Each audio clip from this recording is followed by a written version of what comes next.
দাবিতে আজকে আমরা এখানে মানববন্ধন কর্মসূচি পালন করছি।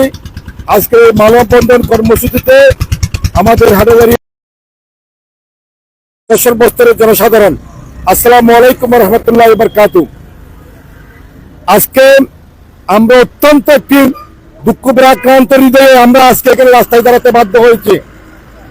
আমাদের এই হাটাজারি হতে নাজিরহাট এই সড়কটি অত্যন্ত গুরুত্বপূর্ণ একটি সড়ক। এটি খাগড়াছড়ি একটি পার্বত্য জেলার ট্রানজিট, এটা ফটিকছড়ি বৃহৎ একটি উপজেলার ট্রানজিট এবং বিভিন্ন কারণে এই সড়ক দিয়ে ঢাকা মহাসড়কের সাথে রামগড় দিয়ে সংযোগ। এই কারণে এই সড়কটি অত্যন্ত গুরুত্বপূর্ণ একটি আঞ্চলিক মহাসড়ক। এই একটি গুরুত্বপূর্ণ আঞ্চলিক মহাসড়ক হওয়ার পরেও এই হাটাজারি হইতে নাজিরহাট পর্যন্ত অদ্যাবধি এই রোডটি এখনো পর্যন্ত 4 লেনে উন্নীত হয় নাই। বিগত কিছুদিন আগে যে রাস্তার সংস্কার হয়েছে, এটা হওয়ার পর মানুষের এটা মৃত্যুর ফাঁদ হিসেবে চিহ্নিত হয়েছে। বিগত 1 বছরে প্রায় এখানে 100 জনের মতো বেশি মানুষ আজকে রোড অ্যাক্সিডেন্টে মৃত্যুবরণ করেছে। দ্রুত বেগে গাড়িগুলো চলাচল করে, কোনো ডিভাইডার নাই, মানুষের রাস্তার এপার থেকে এপারে পার হতে পারে না। সাধারণ মানুষ চলাচল করতে গিয়ে এখানে বিভিন্নভাবে প্রতিদিন অ্যাক্সিডেন্টের সম্মুখীন হচ্ছে। বিগত 2 সপ্তাহ 1 সপ্তাহের মধ্যে এই রোডে 5 জনের মৃত্যুবরণ করেছে।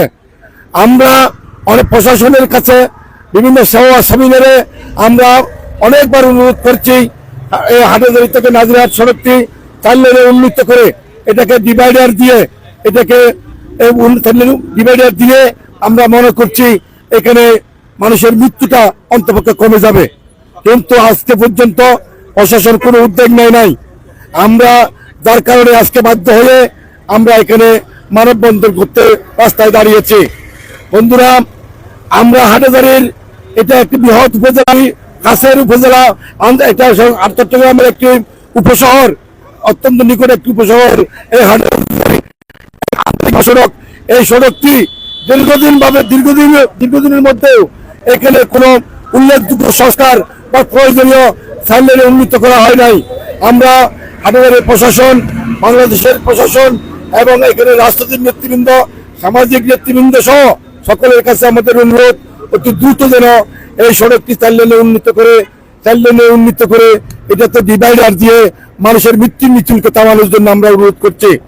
আমরা আজকে এখানে আমাদের অবরোধের কথা ছিল, আমরা অবরোধের কর্মসূচি ঘোষণা করেছিলাম, কিন্তু হাটাজারির কৃতি সন্তান বিএনপির মনোনীত সংসদ সদস্য পদপ্রার্থী জনাব ব্যারিস্টার মীর মোহাম্মদ হেলালুদ্দিন সাহেবের অনুরোধে আমরা দুর্ভোগের কথা চিন্তা করে আজকে এই অবরোধ কর্মসূচিকে আমরা মানববন্ধন হিসেবে আজকে এখানে রাস্তায় দাঁড়িয়েছে। দ্রুত এই ব্যাপারে পদক্ষেপ গ্রহণ করা, হাটাজারির প্রশাসন, হাটাজারির রাজনৈতিক নেতৃবৃন্দ আজকে আমাদের পাশে দাঁড়ান। আমরা এটা প্রতীকী একটি মানববন্ধন করছি। যদি দ্রুত ব্যবস্থা নেওয়া না হয় আমরা এটা বৃহত্তর আন্দোলনের রূপ দেব। আমরা অচিরেই আজকের এই কর্মসূচি হাটাজারি আরো বিভিন্ন জায়গায় পালন করা হচ্ছে। সারিয়া, বুড়িপুকুর, সরকারহাট, নাজিরহাট, ফরহাদাবাদ, আরো বিভিন্ন জায়গায় এই মানববন্ধন কর্মসূচি হচ্ছে। আমরা যার এলাকায় তারা আজকে মানববন্ধন করতেছে। আগামীতে আমরা কম্বাইনলি সবাইকে নিয়ে আমরা হাটাজারি এই সড়কে মানববন্ধন সহ অবরোধ সহ যে কোনো বৃহত্তর কর্মসূচি আমরা করতে বাধ্য থাকবো।